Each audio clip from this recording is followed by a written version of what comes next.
Hello everyone. If you like what I'm doing here, please consider subscribing, liking, and commenting. It would really help the channel out quite a bit. Thank you very much. From Hollywood, here's Mickey Rooney, Louis Stone, and Fay Holden in The Hardy Family.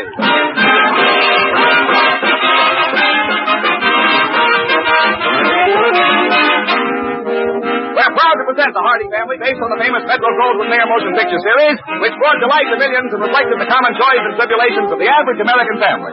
And now, here are the same great stars and the parts they created on the screen: Louis Stone, Mickey Rooney, and Fay Holden, The Hardy Family.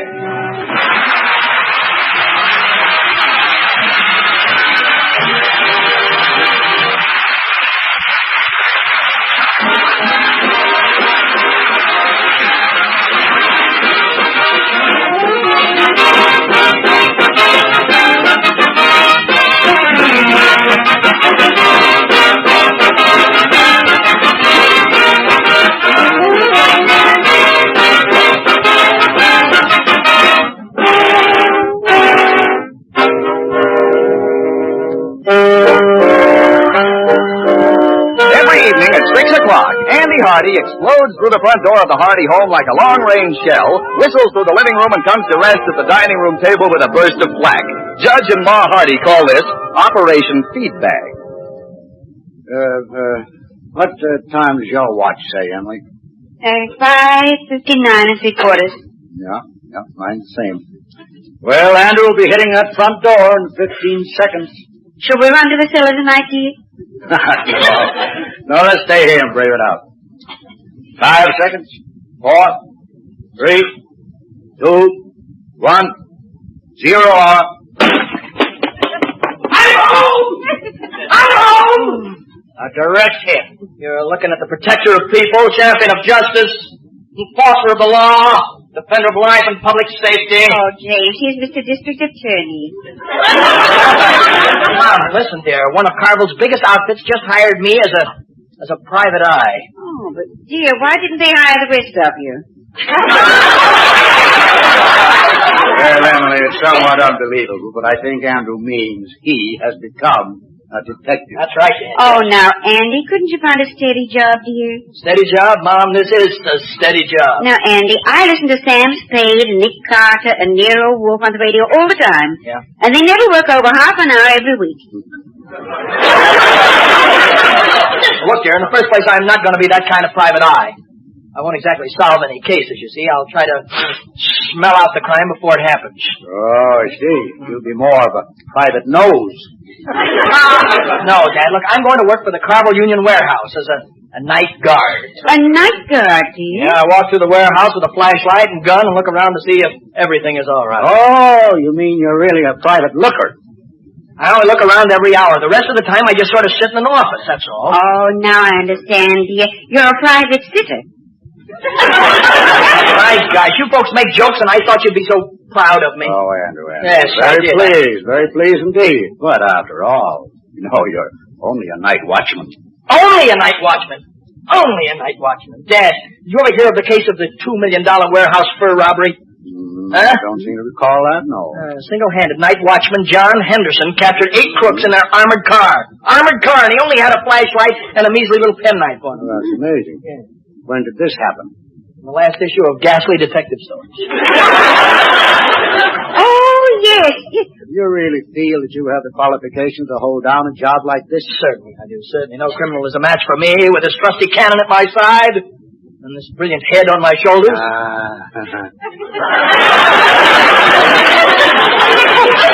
That's what worries me. What do you mean, Dad? What worries you? Well, I can just see the headline some morning. Night watchman Andrew Hardy fires at fleeing crooks with trusty cannon. Misses.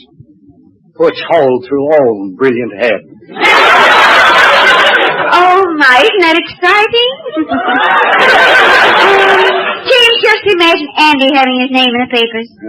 Well, son, I wish you all the luck in the world in this spine-tingling new job. Oh, thank you, Dad. Thank you, sir. Tell me, when do you start? At midnight this very night. I don't suppose you care to come down some night and watch the changing of the gods? Well, that might be very interesting. I just hope you don't arrive in the middle of some blazing gunplay, that's all. What in the world is stored in the place? Nothing. It's been empty for a week.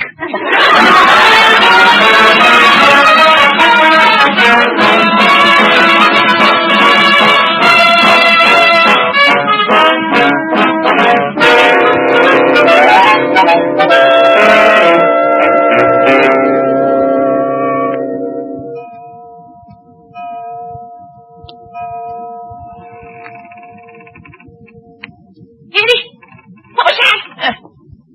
The clock just struck 3. No, I mean the other sound. Oh, kid, it's this old warehouse. That's all. Just creaks a little at night. That's all. Just creaks. A little. This place should get a steady job with a couple of vampires. Now, relax, will you please relax? The Eye is here to protect you. I'm glad you came down to sit with me on my first night, too, kid. Yeah, it's been real keen fun. You like to sit in graveyards? Well, keep talking. Helps me stay awake, boy. Stay awake? Mm-hmm. My gosh, I thought you said you were worried about sleeping. I am. I can't go to sleep on this job, you know. But I thought you meant you wanted to go to sleep. Certainly not. I'm not going to go to sleep. Want a bed? What do you mean? You know that coffee I went out to get you a few minutes ago? Yeah? I put 3 sleeping pills in it.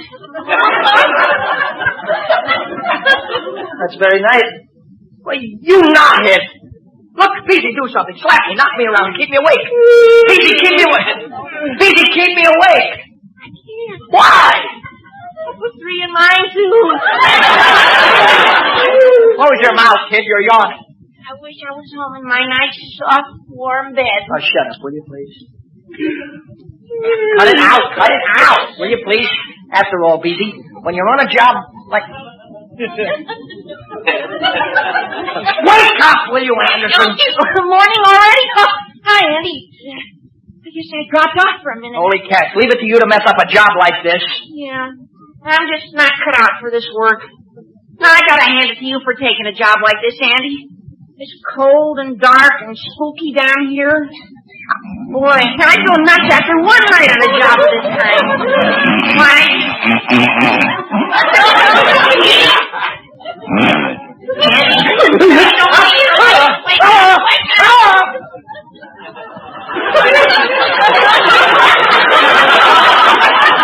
Where am I, Anderson? Where am I? In a mausoleum. In a mausoleum. Don't talk like that.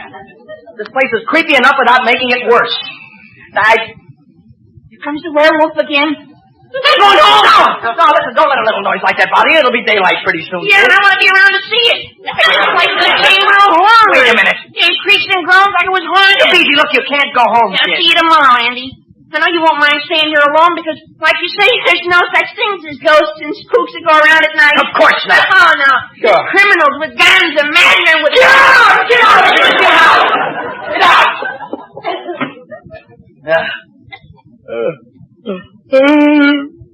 What a coward.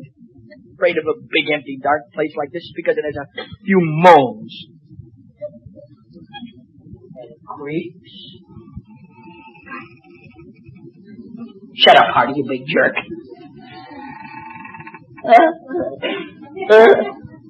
Who's there? Who's there?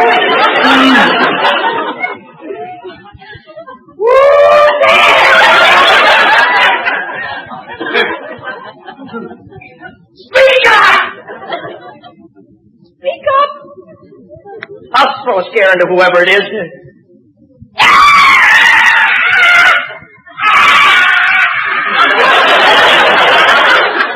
I'm scared by my own voice. I gotta relax, be confident. I got a gun, haven't I? Certainly. Good old gat. Yeah, you stand by me, won't you, baby, huh? You can... There, put him up!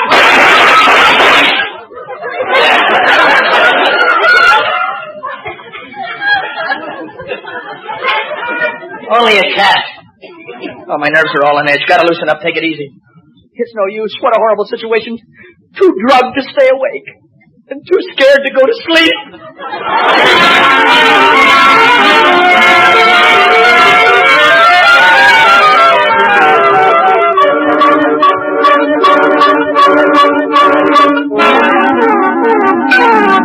Hey, Bert, come take a look at what I found in the office this morning.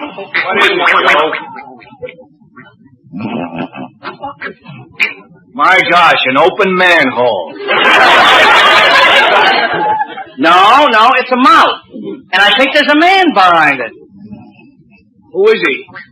I don't know. Must be that new guard they put on the graveyard shift. Kid named Hardy. You know, it kind of gives you a feeling of security to know we got a man like that on the job, huh? Yeah. Well, let's get him up. We got a big consignment coming in today. Hey, Hardy, 8 o'clock, rise and shine. Didn't budge him. Wait, I got a better idea. Okay, you mugs, back the trucks up. We're cleaning out this warehouse and heading for the border.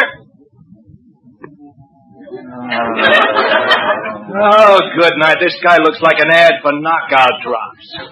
Hey, I tell you what, let's fire his gun. That ought to do it. That's a good idea. Stand back.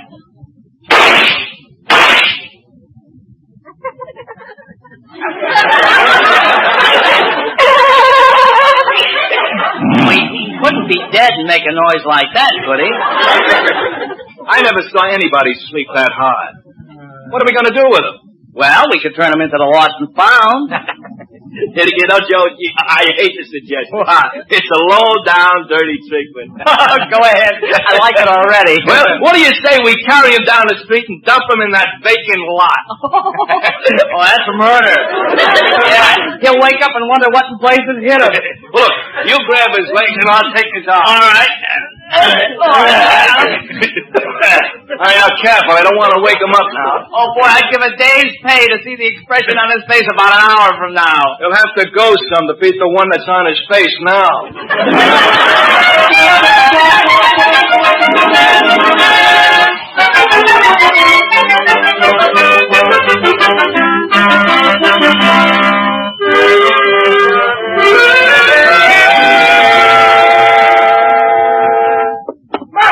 Mom, Dad, are you up? Yes, dear, we're right in here having breakfast. Why, wait till you hear what happened. You mean you had some excitement on your new job already? Simon, Dad, the biggest crime wave in years has broken out. Crime wave? It's amazing. You won't believe it when I tell you. Believe me. No, we won't, dear, but tell us anyway. Well, look, Mom, about 4 o'clock this morning, I dropped off to sleep in the warehouse. Andrew, you went to sleep on the job? Well, busy dope me. But I couldn't have handled these guys anyway. What guys, The dear? most daring, the most clever crooks of all time. Good heavens, you mean someone broke into the warehouse while you were asleep? Worse than that, Dad. When I woke up, I was lying on cold, bare ground. Oh. Right out in the open. Oh, goodness, and what happened? The biggest robbery in history, that's what. Robbery? You mean they stole something from the warehouse? From the warehouse? Dad, they stole the warehouse!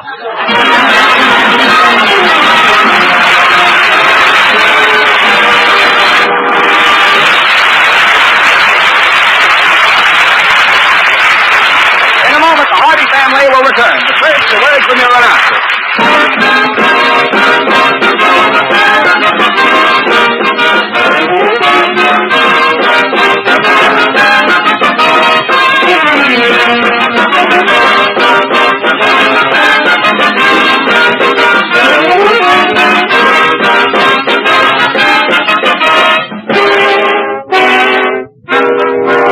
And now back to the Hardy family, starring Mickey Rooney, Louis Stone, and Fay Holden. If ever a man was destined to become a great criminologist, a famous G-man, or an outstanding chief of police, Andy Hardy is obviously not that man. Dad, Yes, Andrew? you happen to have any fingerprint dusting powder around the house? Fingerprint dusted. Well, now, you know, son, that's strange.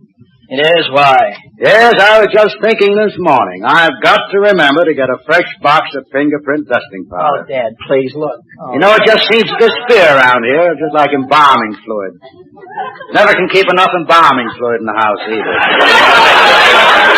I only asked for a simple bit of fingerprint dusting powder, that's all. Well, Andy, dear, there's some dusty fingerprints on the piano if they'll help. Sweetheart, look, you don't seem to understand. I'm faced with a terrific, baffling mystery. And Andrew, there was no mystery. You know now that the warehouse wasn't stolen. Oh, that's not the point. I was. Oh, dear, there's nothing to worry about. You found yourself.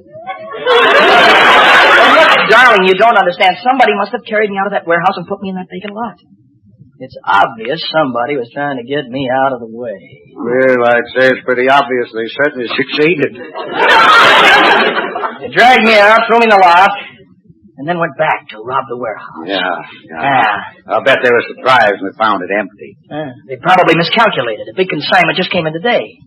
Yeah, that's what they were after. But they didn't give it to you. It's all clear now. Don't you see? They'll be back. If I could only get someone to come to the warehouse with me tonight. Oh, I'd like to set a trap. Oh, yes, I imagine that old place must be full of mice. No, honey, I mean a trap for the crooks. They'll be back. Criminal always returns to the scene of his crime, believe me. But there was no crime. Dad, there's going to be. Believe me, there is going to be. If I could just sit at that desk again tonight and pretend to be asleep, if somebody else were to hide behind the office door... Well, dear, maybe P.T. Anderson would do it. Anderson, he wouldn't come within a mile of the place. Well, now, don't look at me. Huh? I intend to get a good night's sleep. Mom? Oh, my goodness. Oh, I simply die if I saw a real criminal. Well, there's only one other person I could hope to get. Polly Benedict. Well, son, I hope you know what you're doing. Don't worry about me, Dad, but just in case I'm not home by 10 o'clock tomorrow morning... Yes, dear? Bring a pillow and blanket out to the vacant lot. It gets pretty cold out there.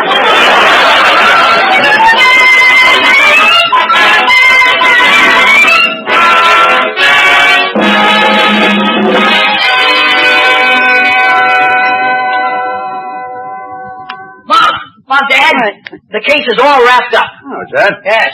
Well, Andrew, you mean that you've mastered the mystery already? Oh, I don't monkey around with the thing when I really go to work on it, Dad, believe me. Oh, I think that's wonderful. How did you manage it, dear? Sit down a minute while I dictate my report on the case of the vanishing warehouse. Dictate? Yes, certainly. A private eye always makes out a report. Oh, can you take shorthand, Emily? Oh, no, dear. No, can you? No, I'm afraid not. Well, maybe if Andy could speak in shorthand, I could take it down in longhand. Never mind, Mom. I'll give you the report anyway. That's good. Now, let's have it. Private investigator Andrew Hardy, license number 461534264917. Yeah. 852-65315-97-910 Okay. Jack Queen King. That sounds like the roll call at San Quentin. Well, as I was about to say, I left the house here and started for Polly B. Oh, James, isn't that an exciting report? Darling, sweetheart, I'm just starting out on the report. Oh, I'm sorry, dear. I was in a completely new world outside our house. It was entirely different from being inside the house. Oh, James, isn't that weird? That's positively spooky. The dense fog got wrapped around me like a blanket. Fog? When? Oh, James, there's always a fog.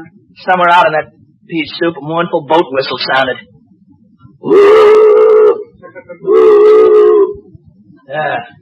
It was spine tingling. I imagine it was, when you consider there isn't any water within 200 miles of here. Groping blindly, I found my way to Polly's house. I rang the doorbell. Said door opened. I'll never forget the shock I got at that moment. There was a short circuit in the doorbell. Standing in the doorway was... Who do you suppose? A banshee? Christopher Columbus. A leprechaun? Admiral Dewey? Well, now it's your turn again, Emily. It was Polly. That's unbelievable. Yes, Polly. Imagine Polly Benedict being at Polly Benedict's house. Amazing. It was beautiful. So happy, gay, and alive with living. I felt like I was defacing a beautiful painting, but I had to tell her. I was on a mission of danger. That death might be lurking just around every corner. I'll never forget how she smiled bravely and said ever so sweetly to me. Honestly, Andy, I think you're a screwball. Look, sweetheart. I'm in this thing deep. Up to my neck, understand? Well, that certainly isn't very deep. Listen, sweetheart, we gotta move. We gotta move fast. You want to work on this case with me or not? Well, what do you want me to do? Just hide behind the door of the warehouse office for a few hours, that's all. A few hours? And keep your Roscoe ready for action. Roscoe who? Your gat, woman, your gat. Oh. When the crooks come in the room, you jump on them from behind and it's all over. You mean I'm all over? It's a cinch. I got it figured right down to the second. And what will you be doing all this time? I, little lady, will be sleeping at the desk.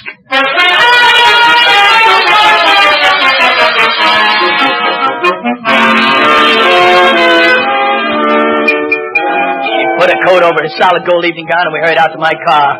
I turned the key in the ignition, stepped on the starter, and felt the surge of smooth power. As the motor caught, and we glided quietly into the fog.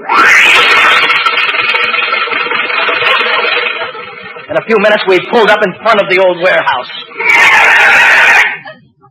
It was deathly quiet, sweethearts. Nothing seemed to move, sweethearts, but it was very still and ominous, sweethearts. This was it. It was now or never. If the crooks came back tonight and I caught them, the case would be solved forever. The case would be cracked, dear. Yeah, cracked. Yeah, I completely agree with the cracked idea.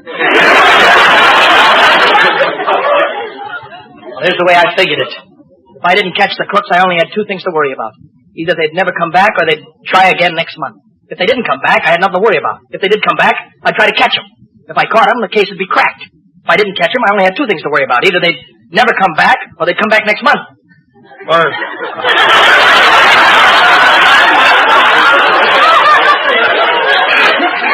Well, just let me know when you get to October. My vacation comes up then. We approached the door of said warehouse office. Just midnight. Time for me to report on the job. If the thieves were going to strike, it'd be soon. Then I saw him. Every muscle in my body froze. The back of my neck crept up toward the top of my head. Oh, Andy, dear, didn't I push your hair down over your eyes? Andrew, take a shortcut. Who was the man? Oh, the man. The other night, Watchman. He was just going home. He had a close call. I almost shot him myself. Then Polly and I headed for the warehouse office.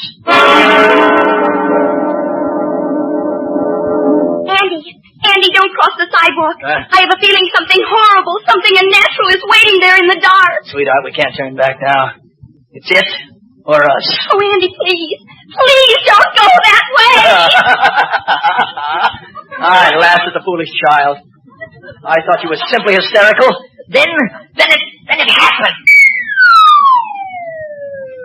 I must have fallen 2 miles down that manhole. My whole life passed before my eyes. You know, it'd make a wonderful Technicolor picture, too. Finally, I hit bottom with a thud.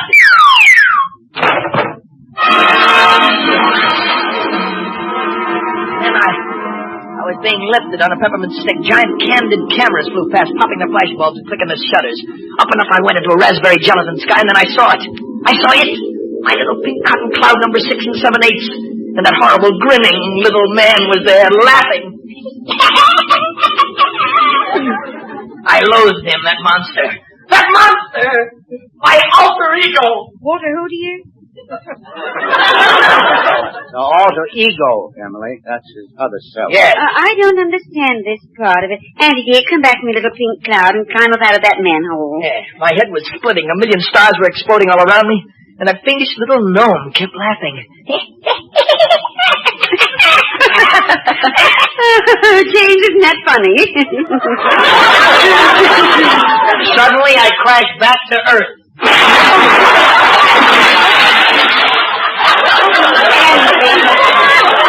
Andy, dear, don't come down so fast. You'll get the bends. Climbed out said manhole, and the whole solution to the mystery came to me in just a flash. That's fine. Now, may we have it in a flash also? Period, end of report, period, dash, semicolon, period, stop, end of report. End of report. We haven't solved anything yet. Certainly I did. I washed the case up in 2 minutes. But how, dear? But how? Easy, I just walked up to the boss this morning and quit. In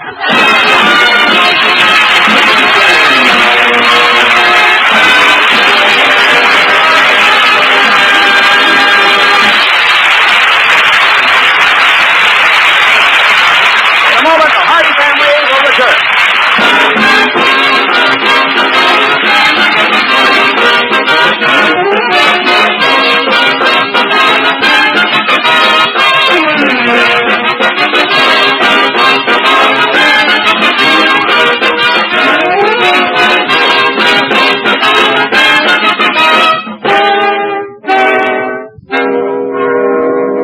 Now, here again is the Hardy family.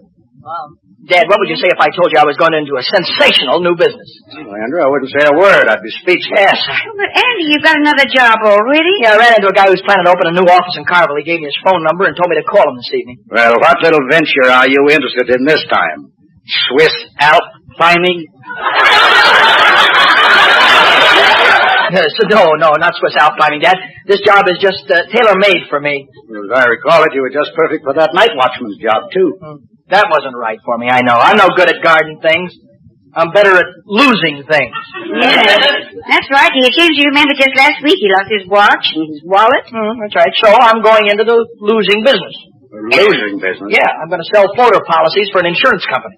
You know, we pay off if you happen to lose something. Well, that sounds wonderful for you, dear. Well, it does sound like work more suited to your talents. I think you ought to call the man right away. I would, except for one thing. What's that? I lost his phone number.